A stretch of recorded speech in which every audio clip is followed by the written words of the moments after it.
நமசிவாய வாழ்க. நம்ம எல்லாருக்குமே ஒரு கேள்வி இருக்கும். என்ன, இறைவன் எப்படி தான் சாமி இருப்பார், இறைவனுக்குன்னு எதாவது இலக்கணம் இருக்கா அப்படின்ட்டு நம்ம எல்லாருக்குமே ஒரு கேள்வி இருக்கும். ஆனால் உண்மையிலேயே இறைவனுக்குன்னு எந்த இலக்கணமே கிடையாது. அப்புறம் எப்படி நம்மெல்லாம் கோவிலில் போய் பார்க்குறோமே, இறைவன் வந்து ஒவ்வொரு ரூபத்தில் இருக்கிறார் அப்படின்னா, இறைவன் வந்து 3 நிலைகளில் இருப்பார். ஒன்று அருவநிலை, இன்னொன்று உருவநிலை, இன்னொன்று உருவாருவ நிலை. அப்படி அந்த அருவநிலையாக இருக்கக்கூடியவர் தான் அந்த பரஞ்சோதி, அந்த பரபிரம்மம். அது அருவநிலையில் தான் இருக்கும்.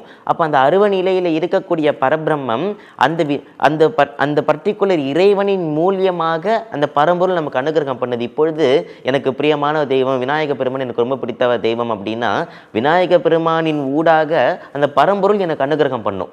அப்படிதான் அந்த கான்செப்டை நம்ம எடுத்துக்கணுமே தவிர, இறைவனுக்குன்னு எந்த விதமான ரூபங்களுமே இல்லைன்ட்டு சித்தர் சொல்றார். என்ன, உருவுமல்ல வெளியுமல்ல ஒன்றை மேவி நின்றதல்ல மருவுமல்ல காதமல்ல மற்றதல்ல அற்றதல்ல பெரியதல்ல சிறியதல்ல பேசுமா விதானமல்ல அரியதாகி நின்ற நேர்மை யாவர் காண வல்லரோ அப்படிங்கிறாராம். அந்த இறைவனுக்கு ஃபார்ம் கிடையாதான், ஃபார்ம்லெஸ்ஸும் கிடையாதான், உருவம் அல்ல வெளியும் அல்லங்கிறாராம். அந்த இறைவனுக்கு எந்த விதமான உருவமும் கிடையாது, உருவமே இல்லாத ஒரு நிலை இருக்கும்ல, அந்த நிலையும் கிடையாதுங்கிறாராம். உருவம் அல்ல வெளியும் அல்ல ஒன்றை மேவி நின்றதல்ல மருவும் அல்ல அப்படிங்கிறாராம். ஏதாச்சும் ஒரு பொருள் கூட மேவி அந்த பொருள் மூலியமாக அவர் அனுகிரகம் பண்ணுறாரா, அதுவும் இல்லை. அந்த பொருளோட கலந்து அனுகிரகம் பண்ணுறாரா, அதுவும் இல்லைங்கிறாராம். காதம் அல்ல, ரொம்ப தூரத்துல இருந்து அனுகிரகம் பண்ணுறாரு, அதுவும் இல்லை.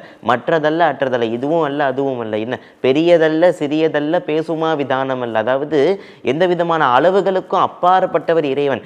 இறைவன் வந்து இப்படித்தான் இருப்பார், இந்த உயரத்துல தான் இருப்பார் அப்படின்லாம் நம்மளால இறைவனை வந்து சொல்லவே முடியாது. அந்த அளவுக்கு பெரியதல்ல சிறியதல்ல பேசுமா விதானம் அல்ல. பேசுமா விதானம்னா நம்மள மாதிரி ஜீவாத்மா, நம்ம ஜீவாத்மா மாதிரி இறைவனும் பேசுவாரா அப்படின்னு சொல்ல முடியாது, அவரும் பேச மாட்டார். பேசுமா விதானம் அல்ல அரியதாகி நின்ற நேர்மை யாவர் காண வல்லரோ அப்படிங்கிறாராம். அப்படி ரொம்ப ரேரா, ரொம்ப அரிய தன்மையோடு இருக்கக்கூடிய அந்த இறைவனை யார் உணர்ந்துக்கிறா அப்படின்னு சொல்றாங்க. யாரால உணர்ந்து கொள்ள முடியும்?